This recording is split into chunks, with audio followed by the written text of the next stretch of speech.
All right, why do we learn? What do we learn? And how do we apply what we learn in the real world? These are some of the questions I was trying to answer when I started this podcast.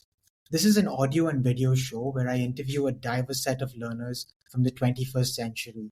In each episode of this show, I interview an individual who has a story to share about how they acquired a set of skills and knowledge in a creative and innovative way. In the process, I hope to uncover a new understanding of learning as conceptualized, imagined, and narrated by the guest in our show. Today's guest, Mr. Jaikishaan Sharma, is someone whose story I found really inspiring and uplifting. I first came across his story through a talk I saw online by a platform called Josh Talks, and I did tear up. A little bit about him before we jump into this conversation. Jaikishan is a mindset coach, digital marketer, and successful entrepreneur. He's the founder of Sharma Tricks, Dreamshare Club, and JUG Australia. He moved to Australia in 2017 and completed a business degree from the University of Ballarat. Today, he is here to share his story. So, Jaikishan, thank you again for making time for this podcast. And to start the podcast off, what I really want to ask you is before we jump into your story of Australia and your journey there, I'd love to know a little bit about your childhood. Where did you grow up? What was Jaikishan like as a child? What were you curious about? Maybe some things about your family and other hobbies. Of course, definitely. But thanks for having me here and giving me an opportunity to talk about my journey and also at the same time learn about you, what you do, because it's very important as a human to connect with other humans on this planet, because I believe in that the life is all about stories, and that's how we live through this journey. Just to make a little correction, that I moved to Australia in 2007, not in 17. So it was a long time ago. Talking about my childhood, Abhishek, it was not I talk about much. The reason why, because I was the naughtiest one around the circle, in home, outside home. Even my dad, my mom was fed up of me. I was constantly fighting in schools and was not, I was average in my studies as well, So when I finished my schooling here in Ahmedabad, so I was born in Delhi and brought up in Ahmedabad in Gujarat, and did my schooling from here. And when finally I finished my school, my father didn't wanted me to stay here in Ahmedabad because he knew that if I will stay, I'm gonna be the bad one, because I will create the chaos. So he finally wanted me to leave Ahmedabad and go do study somewhere else. So the best place was Delhi, because we have our family in Delhi. My aunties, my uncles, my mamas, and everyone are in Delhi. So I chose to do my fine arts degree from Delhi, and I did my 4 years bachelor's from there. And then finally, after finishing my bachelor, when I came back to Ahmedabad and wanted to do a business, because since my school, I always had that entrepreneur mindset, that what I can do for myself, which is my own, which I can own up to and I can live up to, that this is something what I have built. Because whenever we were doing some college fest or school fest or any competition, or even Garba nights, Navratri nights, I used to have stalls, food stalls, water stalls, any kind of activities I used to do, because that's what I used to enjoy. So then when I came back from Delhi, finally my father said that, what are your plans? I was like, I want to do business, I want to get into manufacturing, into clothing and designing and all. Because I did my 4 years degree in arts and I specialize in fashion designing. So I wanted to go into that lane and that industry. So my father was like that, sorry, but I have another plans for you. So I was surprised. I was like, now what? And he's like that, I have already spoken to the local, migration agents and all these people, and you are going Australia. I was like, what? So he already planned everything. What? The only thing he didn't plan was what I want to study, further. So he's like, you are going definitely. Everything is done. I have already applied for the bank loan, student loan, and everything. So I was like, okay. My mom was against it. My mom didn't like it. My mom didn't wanted to send me anywhere because I was already away from home for 4 years. So finally, you cannot argue, in front of your dad. And then finally, after I think 9 months, I came back from Delhi. In 9 months, I was in Australia to pursue my master's in international business. I Wow. did that for 2 years over there. And then I finished that and got into a corporate world for 10 years. Wow. But I'm really curious about your first few years in Australia, Yes. Jaikishaan, because a lot of young people and a lot of people in their 30s and 40s are migrating to countries outside India, Canada, Australia, the US. And I'm curious about what were those first years like for you as a student, from 2007 to maybe 2011, Yes. because it's not as easy, when you are an immigrant, people say everything's going to be green, everything's going to be nice. So, what was your experience in that first 4 to 5 year period when you first moved to Australia? Yeah. So see, because I was young, I had no focus. I was just went there to study and come back. Because that's what my dad said, that you don't have to settle there. You just need to go study and come back. But you will get a new exposure. You will learn something new. So that's the mindset I went to Australia with. And then when I reached there, I was doing my studies, and at the same time, because you have to survive, you have to pay your rent, your food, groceries, and everything. I started doing job, and the only job I was able to do that. I'm a people person, I love talking. So I was like, I want to get into some kind of a customer service or sales or marketing. And then I had few friends who were already there, who were my seniors from my school. So I contacted them, and they helped me to get a sales and marketing job, which was a door knocking job. I used to door knock from 5:30 to 7:30, 8 o'clock in the evening, and that was selling gas and electricity connections to the residential properties. So I started from there. I used to knock 200 150 to 200 knocks a day, doors a day, and I used to get one or two sales out of that. And that was good because the commission was nice. So I was making good money. I was able to pay my rent, pay everything what I was, consuming over there. Rest of my tuition fees was already taken care by my student loan. So emotionally, yes, it was very difficult for me. The reason why is because just after a month I moved to Australia, my father passed away. So I had to come back in 1 month. I had to take a defer from my university semester. I came back for all the rituals and funeral services and all. I came back. I finished that. I was here for 3 months, and then finally, all the family members were against of me going back to Australia. They were like, "No, you stay here now. Who's gonna take care of your mom and your sister?" But my mom and my sister supported me. They were like, "No, it was your dad's dream. Papa ne bola tha, you need to go, finish and come back. You don't have to stay there, okay? And it's only a matter of 2 years, okay? We will take care of ourselves, and we have, in India there are thousands of people who can stand by you, beside you when you are in need."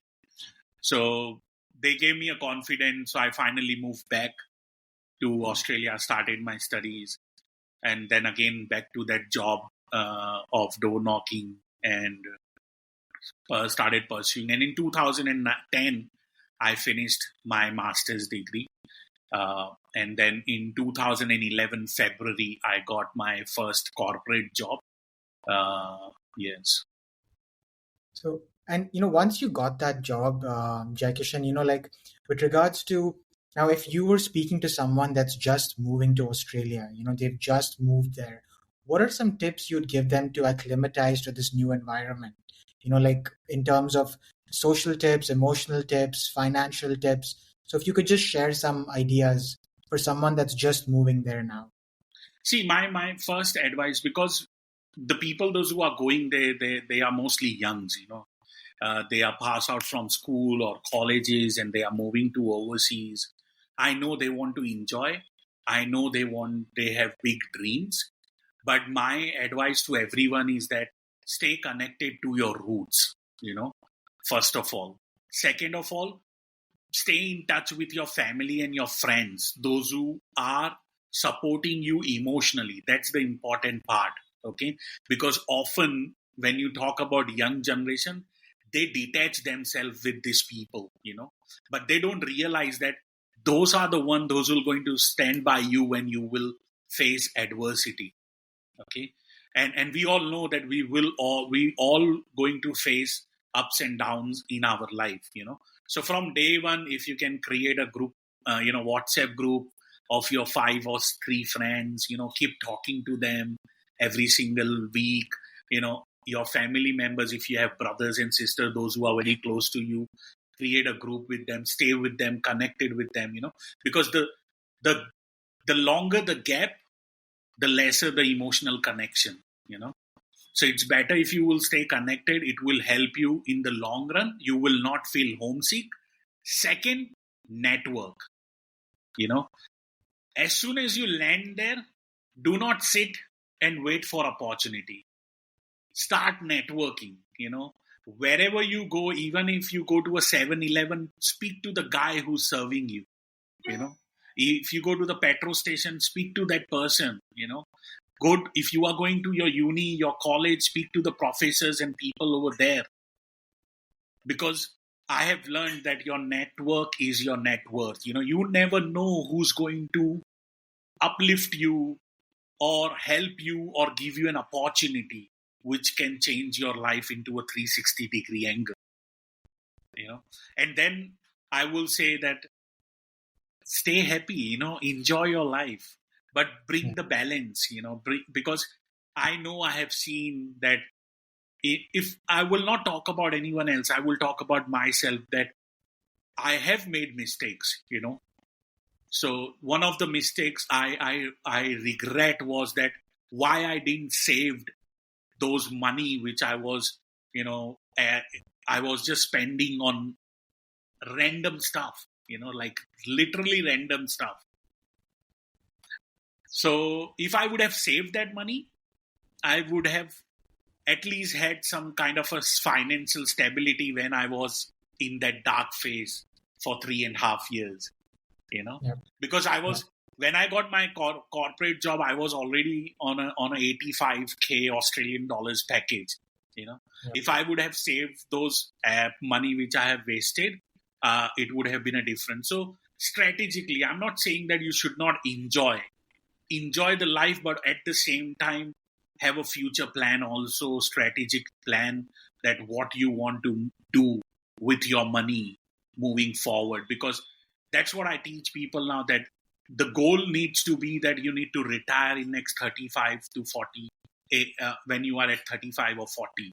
You do not want, and we are in the 21st century. Nobody wants to work at 60 or 70, because we have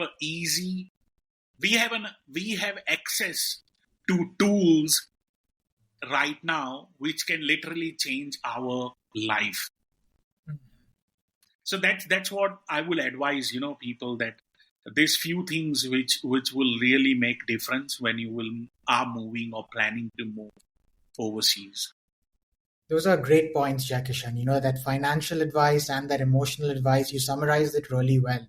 But, after 2011, you are in this settled, well-paying job. Yes. And I know in your talk and when I was reading about your story, around this time, you got married, your family started in Australia and you bought a house. So, but you had the high of those things happening, but then there were other incidents that happened around the same time in 2014 and 15. Yes. So can you talk to me about this phase in your life? Because I believe how you applied your mindset in that phase is something we can all learn from. So, can you tell me about that phase of your life, Jaikishaan? Yeah, no, absolutely. And see, that's I believe that those 3.5 years has given me a lot in terms of perspective towards life, and understanding who really Jaikishaan is, and why he was being given this life,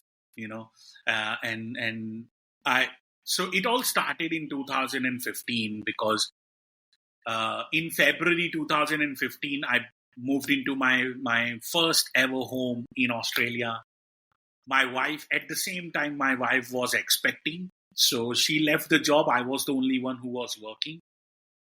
In August, we was blessed with a baby girl, wonderful girl and beautiful. And we were looking for the adventure. We were excited that what it's going to bring, new house, baby, everything is fine. And then on the 11th of October 2015, I got into my office and I was made redundant from my job because they were outsourcing a lot of things and they didn't want me for that position. So I was okay. Fine. I was like, I will find something, end of the day. It's not a big deal. So I came home. I called my friend. I was like, ऐसा हुआ है and I have got redundancy. But I'm worried because it's October, December आएगा, Christmas आएगा, so there won't be much recruitment, because it's a holiday season. So I want to just check if you have, because he was in the same industry. So I was like, if you have something in your, circle or in your office, please let me know. Whether it's part-time or full-time, doesn't matter. I need to get something because I'm the only one who's making money. And jo bhi saving tha, I've already put that into my deposit for the house. So wife was not working. So he said, why don't you come and see me next morning and we'll have a coffee and breakfast and we'll talk about it. And I will, also show you around. And if there is something you can do, why not? So next morning on the 12th of October 2015, I was on my way and boom, right in the middle, Melbourne city, I was just crossing the pedestrian, car came, boom, and I was next I know that I was in the hospital bed. My wife was standing next to me with a baby girl, 4 or 5 doctors around me talking, mumbling, and I don't know what they were talking about. And I was trying to move, and I was like, what's going on? Below my tummy, there was no sensation, no movements. And then one of the doctor came and said that, we have to take you to the operation theater because there is a severe injury. We have already spoken to your wife, okay, and she's okay with that. But we want your consent, and we want you to sign this, document. So I couldn't, I was literally I was just taking it all in. I couldn't think straight. I couldn't, I was not able to even say anything because that moment was like, ye kya ho gaya? What just happened with me?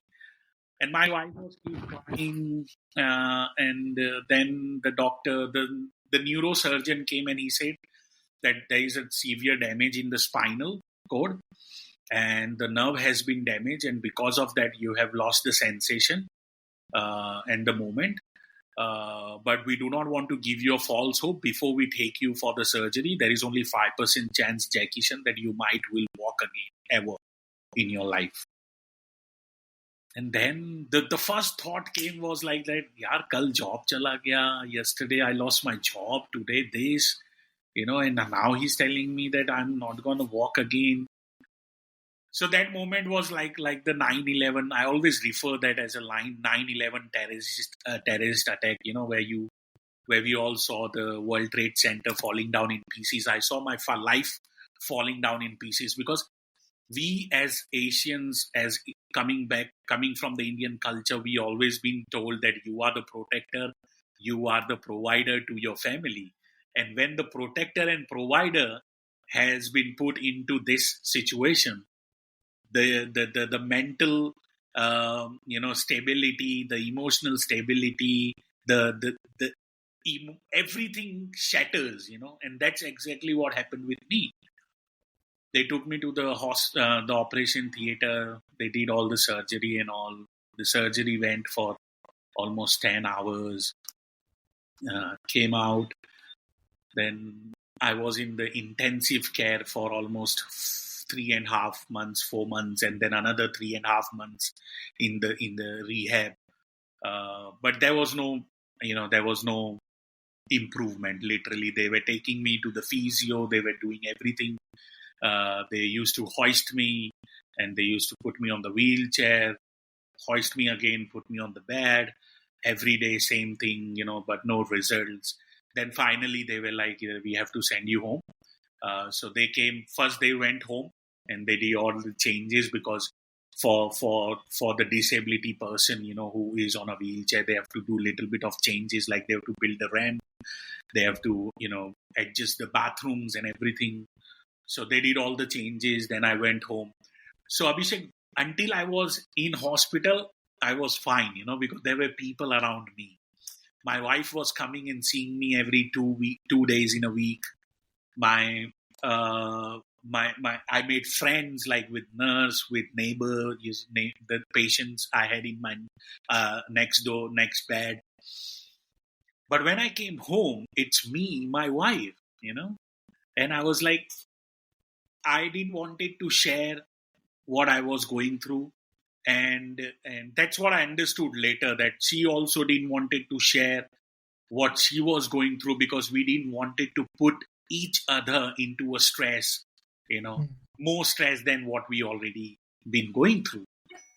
So we literally, for almost two years around that time, we have not spoken. Then khana kha lo, eat your food, pani chahiye, yeah, normal stuff, otherwise we have not discussed what we have gone through, what we were going through. And then finally, I asked a question to my wife in 2016, who is paying the mortgage? And I did ask that question before, but she ignored. And then finally, I used to get scared when somebody used to, knock the door, ring the bell. And then I was like, nahi, tujhe batana padega. You have to tell me who's paying the mortgage, because I'm literally scared that one day the bank will come and they will say you need to leave the house because you haven't paid your monthly installment, your mortgage from last 6 months, 8 months, 9 months. And because it was first house, I didn't also knew the rules and regulation around that, that you can apply for hardship and you can do that, all that stuff. So I didn't knew. But then my wife told me finally, when I forced her, she told me that it's mom who's sending money from India, and she's borrowing from, family. She's borrowing from private lenders, because in India you can borrow on interest, like from private lenders and all. So she was borrowing and sending me money every month. And when she told me, that broke me into pieces. I was like, no, man, I didn't wanted that life, I didn't wanted my mom or my sister to go through, because my sister is a social worker. She was working with Seva here in Ahmedabad, and she was only making 45,000 a month. She didn't have much salary. So I was worried. I was like, if they are sending me money over here, how they will going to survive, because they have to pay the rent. They have to pay the interest over there to the people they are borrowing from every month. And now, we have to give this money back to them as well later on. How all this going to work out? And that put me into a rabbit hole, like a severe depression. I was just getting nightmares, I was just getting weird thoughts. And from that, it led to harming myself. So I attempted once, then second time, then third time. The first time my wife didn't knew, but the second time she found out. The third time she was like, no, you cannot do this. She started crying. She took me to the hospital again, and then they put me into the rehab. for mental health. So I was there for another three and a half months. I was on depression medication. I was going through the sessions every week. And because of those depression medications, I was gaining weight. I went from like 109, 107 kgs to 185 kgs because I was non-mobilized. And on top of that, I was eating this medication, every single day. And now that also started emotionally draining me. But then finally, after 3.5 months, they sent me back home after seeing that, I'm not doing such things. I'm not harming myself or anyone else around me, because you might know it's different than India. If you talk about mental health and suicidal, thoughts and everything in Western countries, they take very seriously, because they are not only worried about you, they are also worried about people around you, because they don't want you to hurt someone else. So I was there, I came back home. And then the turning point came when I was sitting on a wheelchair one day, casually going through my thoughts again. And I saw my daughter playing with toys. She was already 10, 11 months old by then. I looked at her, she looked at me. And I always refer this moment as a Shah Rukh Khan movie, where Shah Rukh Khan meets heroine and everything freeze and, music starts playing. So that moment was a magical moment for me, because she looked at me and, I always believe that everything happens to us is the reason with why everything happens to us is because we are connected with some things in our life, because birds do not fly, they ride the wind, and fish do not swim, they are carried. And that moment gave me two thoughts, Abhishek. And those two thoughts were, Jaikishaan, either you accept the things as they are and live your life by default. Okay. Second, either you change the 5% chance what doctor told you on the day one on the hospital bed and change that into 500% and live your life by design. Because if you look around, Abhishek, everything except the nature in this world is built by a humankind, isn't it? Yeah. सिर्फ nature को छोड़ के everything is built by humankind. So if you and me, people like you and me, can build such a wonderful things around us, whether you talk about Taj Mahal, whether you talk about such a wonderful roads, whether you talk about Elon Musk building SpaceX, is it really difficult for you and me to build our own life? No, it's not. It's really not. And from that one moment, everything changed. And from there, I was a different person. My perspective was like, I want to find people like me, those who have changed their life. What have they done? I started learning. I started getting inspired by those stories. And it was good. Like, we are lucky that we have internet. We are in the world of digital space, that we have access to the information.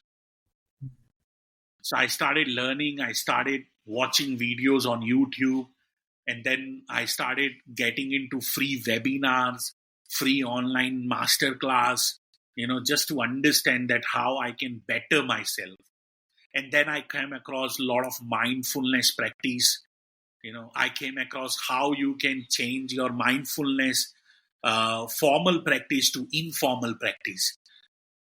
I started building that informal practice into my daily life, whether I'm brushing my teeth, washing the dish, taking a shower. I want to be that in that mindfulness space. Not only when I'm doing meditation, but every moment, even when I'm talking to you, how I'm grateful about it, And from there, I started doing a lot of different exercise, which has helped me, which I also teach in my coaching as well, because it has worked for me. And then finally 2017, 18, 19, I was constantly focused. I eliminated everything in around me and from my phone, my diary, everywhere. Like I literally stopped talking to the people, those who were not uplifting me, you know. Yeah. I wanted only those people, those who are giving me hopes and Yeah. not talking negativity, not putting any wrong thoughts. And that helped me a lot. And from there, one day I woke up 2018, at the end of 18, I first saw my toe moving on my leg. And from there, it all started. And then 2019, finally, I took my first step in front of the same neurosurgeon who told me that I have 5% chance. Wow, that's so inspirational. I think she must have been shocked, right? When Yes, she, I mean, when yes, she saw you. definitely. See, the thing is that she was not shocked, she was very happy because uh, during those time when I was learning and finding my true self, I found one exercise which is done underwater, Hmm. which is called hydro exercise. And when I found that, I went to her and I asked her that I have found this. People are talking about this, and uh, can we do this in Melbourne? Do we have such kind of a facility? So she was shocked at that time that I found this. Because they normally either the doctor will talk about it, who knows, okay, or either nobody will find it, because it was hardly accessible for others. And she Yeah. was like, yes, definitely, I know a place where you can go and do it, but I'm glad that you have found this because I hope that this helps you. Yeah. So that helped me a lot also. As I said that I was doing some things. This was one of the things which I started doing, hydro exercise. So on Amazing. that day when I took my 3 steps in front of her, she was not surprised, but she was full of, like a, she was full of gratitude, and she was full of joy that, I worked on myself. Otherwise, she was, that's what she said, that Jackie, I have seen people giving up, they just give up, but you haven't. That's great. And because you haven't given up, you are here today. That's amazing, Jaikishan. And I think this was the start of your second chapter, Yes. in a lot of ways. And I think it's amazing to see since 2018, 2019, how you've not only transformed your life from a physical level in terms of recovering, but you were able to start organizations that can really create impact in the real world, whether it's Sharma Tricks or, Dream Share Club. Yeah. So maybe you can tell me about this second chapter.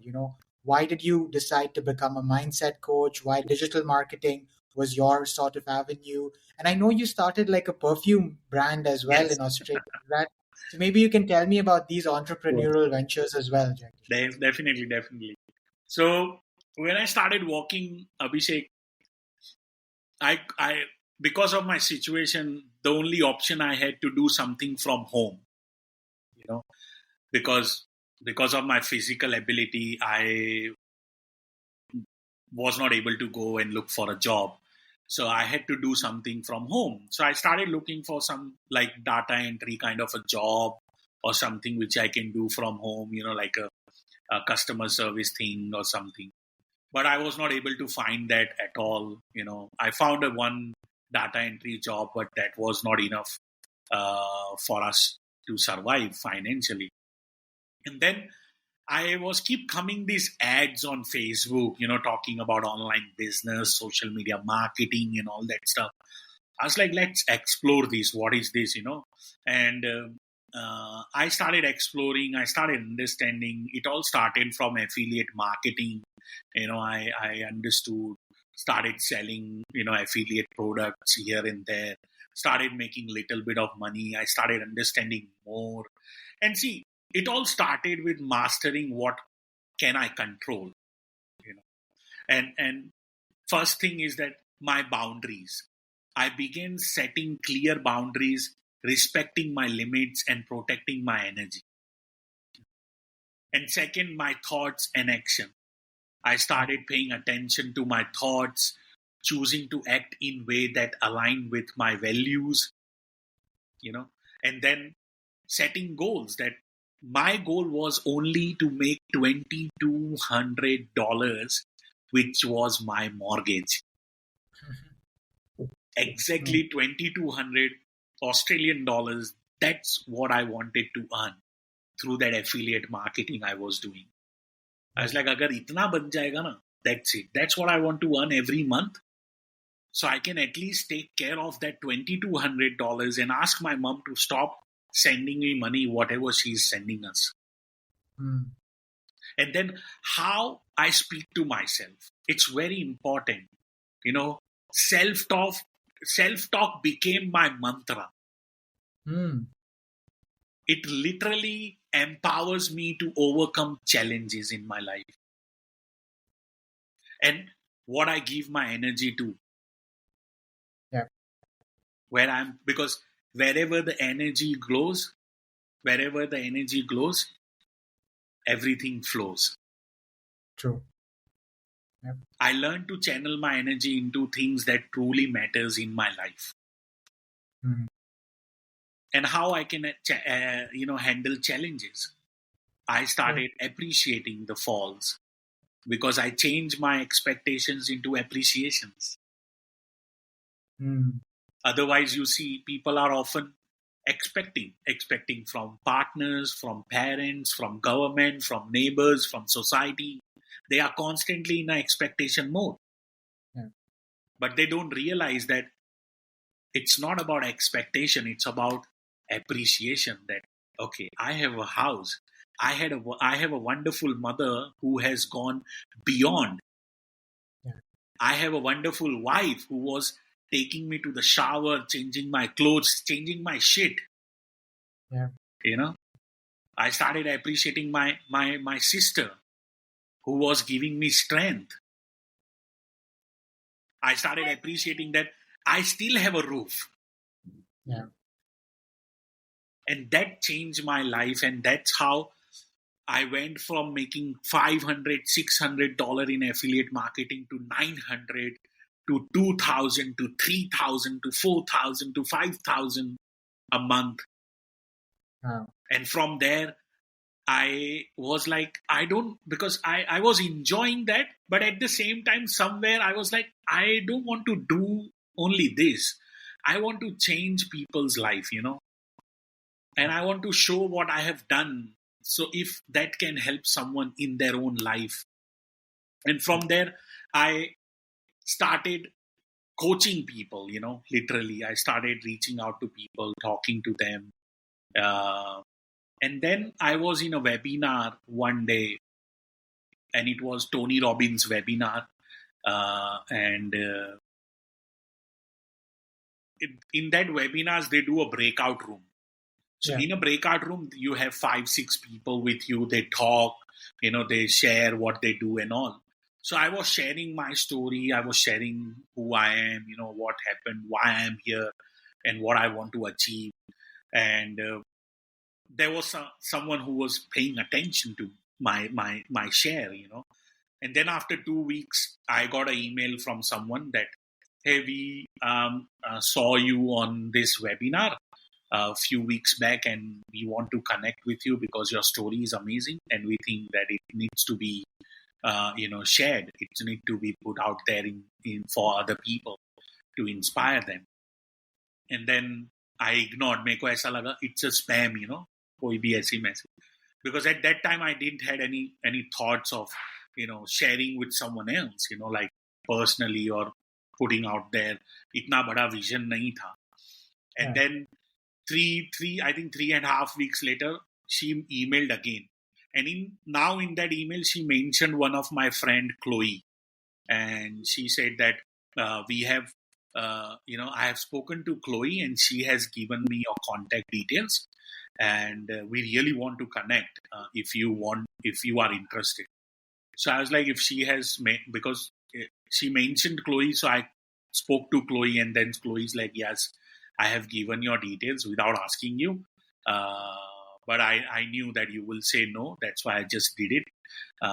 And I was like, okay, fine. And I got onto the Zoom with that lady, and then I found out that she is a editor in Forbes. Mm. And from there, everything changed. From there, she put me on the Forbes magazine, and that's where the name was given, from wheelchair to dream chair. And wo hua, and then I was bombarded with DMs and with messages on Instagram, on Facebook, and then that happened, and then the next one was Elon Musk, and from there, like it changed everything. When I was in the same magazine with Elon Musk, from there I was like, now it's time to change this into, now it's time to monetize, you know. Yeah. Now it's Yeah. right time to monetize, and from there I monetized my coaching from free to paid in 2021. And फिर वो पूरा, like I went from coaching individuals, which I still do, coaching groups, and then started getting into stages, speaking around the world. So far I have spoken in Dubai, in Singapore, in Malaysia, in Melbourne, obviously, and in India last year. I'm so grateful that last year I was invited at a G20 summit in 2023 as a speaker right here in Gujarat University. So that was the point. And just after that, Joe's talk hua, because that's how they found out about me. Fir Joe's talk hua, Better India hua. So this started falling because I started putting out that right energy, out in the universe. And I think universe rewards action, not thoughts. Yeah. So if you put things in motion, the universe will start giving you more opportunities, start throwing you more things, which really, really meant for you in this life. So that's how I have built the business. Coming to the question about the perfume thing, it's because of my very, very, very good friend. He's a friend from day one when I landed in Australia. He is passionate about perfumes. He is very into fragrances and all. And then my wife, because I was going through that bad phase, Abhishek, my wife started doing alteration from home. Yep. Cloth alteration, so she can make little bit of money, for the groceries and all.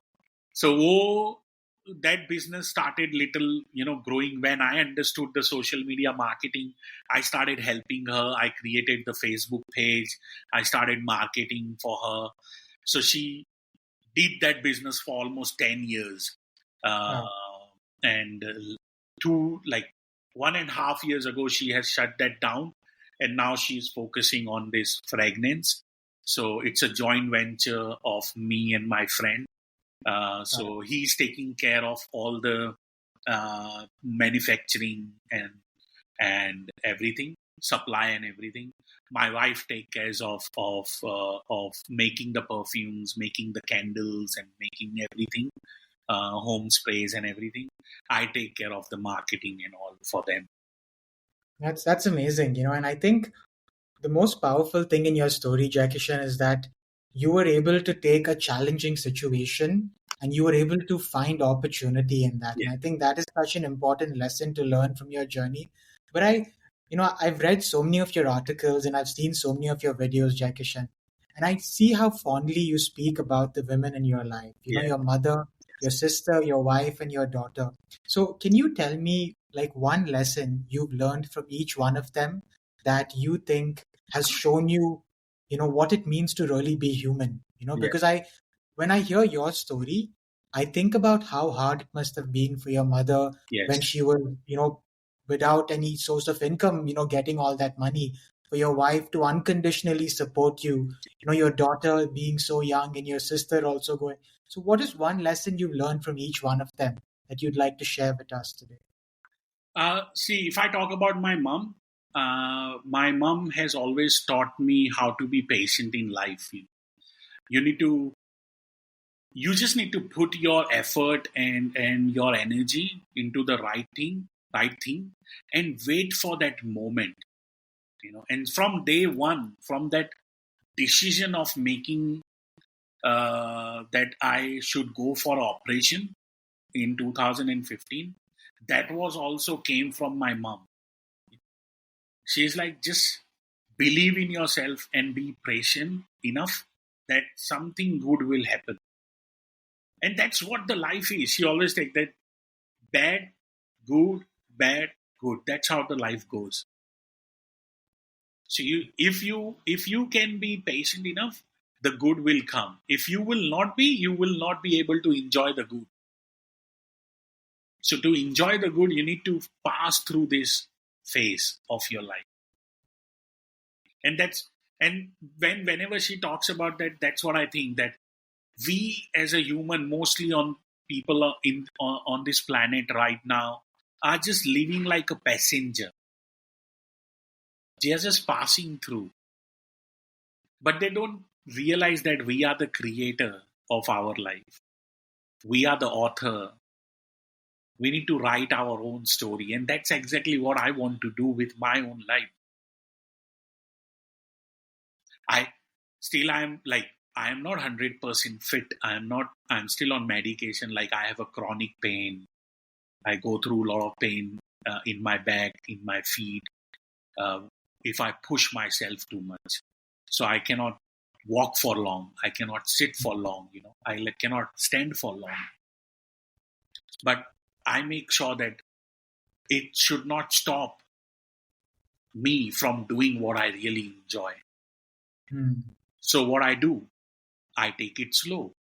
I plan my travels, I plan my days, I plan my schedule accordingly, that I'm not taking too much, but I'm still achieving what I really want to achieve. If I talk about my sister, she always talks about awareness. You need to be aware. If you are not aware, how will you going to plan your actions? She always, whenever we talk, me and my sister, and thankfully, fortunately, that my mom now lives with me in Melbourne. I was able to make that possible in 2022. It's amazing. So, see, whenever we talk about awareness, what's going around in the world, because she comes from that community-centric mindset, from social work. She is also a people person. So we always talk about awareness. And talking about my wife, persistence. The day when we came back from that 3 steps from the hospital, Abhishek, we cried for almost 2 hours. And for those 2 hours, we didn't say the word. We were literally sitting and we were just crying and looking at each other. We were just taking out all that burden and the emotion we have built in ourselves for those 3.5 years of our life. Sometimes you do not need words. That's true. Yeah. And that's exactly what I bring into my clients also. And that's why I enjoy doing one-on-one coaching, because when I talk to my clients in closed room session, where he or she can share genuinely and I can listen authentically. It's powerful. And that's how human open up. Yeah. And that's exactly what and I am so grateful that I am surrounded by such a wonderful woman in my life, whether it's my mom, my sister, my wife, and now my daughter. It's really, really great. Yeah, and you've been coaching so many people. For the listeners tuning in, I will be linking Jaikishaan's websites in the show notes. It's very hard to summarize his journey in 1 hour, but please do follow up on his work on social media and on the websites linked below For the last question, Jaikishan, what I want to ask you is, you've mentored so many people, you've done so many group coaching sessions. Can you tell me, without naming the person, maybe some stories of people you saw that applied some of your principles and were able to transform their lives, in similar ways, using your, mindset approach? Of course, definitely. Uh, there are a lot of people, but I will talk about the person which I always mention. The reason why, because that was the guy from US who reached out to me after my Forbes article and whom I coached for absolutely free at that time. He made into an accident, and he, like, we both resonated with each other. Reason why is because his mom was taking care of him just like my mom did, and he had no one. He made into an accident and he was totally bedridden. Okay, so I was at least on a wheelchair, but he is on a bed 24/7. And he read my article, and he read about me, and he reached out to me on Instagram, and that's how we started talking. We started connecting, and see, there is an opportunity cost to everything in life. Okay, now you need to decide what you really want to give up, and that's the question only you can answer. Do I really want, like, if I talk about myself, I made a choice to give up that default life, accepting that I will sit on that wheelchair. No, I didn't want it, that life. I made a choice that, okay, I will go out, I will learn, I will find things, I will make opportunities more for myself, I will network, I will connect with people, those who can put me into the right place at right time, which can create opportunity for me. And that's how I connected with that guy. We started working together. I started doing a lot of beliefs, eliminating belief exercise with him, which helped him to at least get out of that negative mindset so he can think strategically. We started doing meditation together on every session. That's how we started our calls every time, with the meditation, which he still continues till date, And because he was going through such things, he was, getting away from emotionally from the mother, and I didn't wanted that, And after all the exercise and all the session, there was a subtle shift occurred in his well-being, in his emotional well-being, that he started connecting with the mother, he started talking with the mother, he started sharing with the mother, and he started feeling good. End of the day, we need to understand we are social humans. Doesn't matter how far we go with this technology, you will always need someone next to you to talk. Always. There is a simple example. If you go through any kind of a mental health problem, what is the first thing doctors suggest you to do? Be around people, like more people. No, they put you to the psychiatrist. Yeah. Correct? And what does the psychiatrist does? Talks to you. Exactly right. Yeah. That's what psychiatrist does. Yep. He asks you question. He will take you deep down into your memories, and he will connect you to your core. But if you talk to your people around you whom you really love, if you share, you will never go into that phase where you have to go and talk to the psychiatrist. You see? That's true. Yeah. I think it's like that self-talk and, checking in with yourself and also removing that taboo around mental health, right? Which I think, especially being from the Asian community, it's very hard to openly speak about, some of these topics. And, I think you've shown so much vulnerability. And I feel like what you touched on especially this idea of masculinity, for young Indian Asian men or people from anywhere. I think men in general feel like being vulnerable, being open, being honest is something you can't do, but you were able to do that in a lot of ways, Yeah. right? Or Jaikishan, if someone wants to reach out to you and work with you, what are some ways they can connect with you and work with you? Like, what would you I'm very recommend? accessible on Instagram DMs. Okay, there is no single DM which I have not replied so far. Since day one, I always reply, even if it's a spam. So I'm very easy approachable. So you can DM me on Instagram.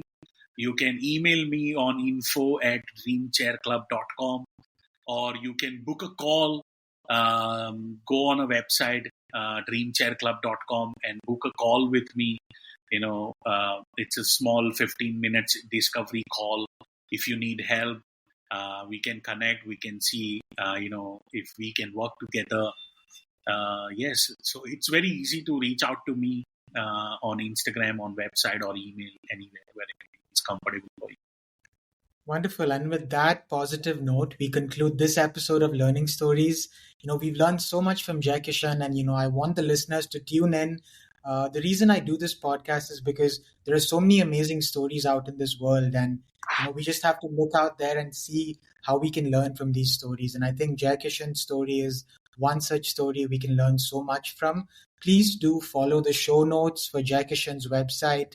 You can learn about Dreamshare Club, Sharma tricks, and his entrepreneurial and marketing journey by following these notes. Until next time, this is Abhishek Shetty and the T-shirt tuber signing off on this episode of Learning Stories.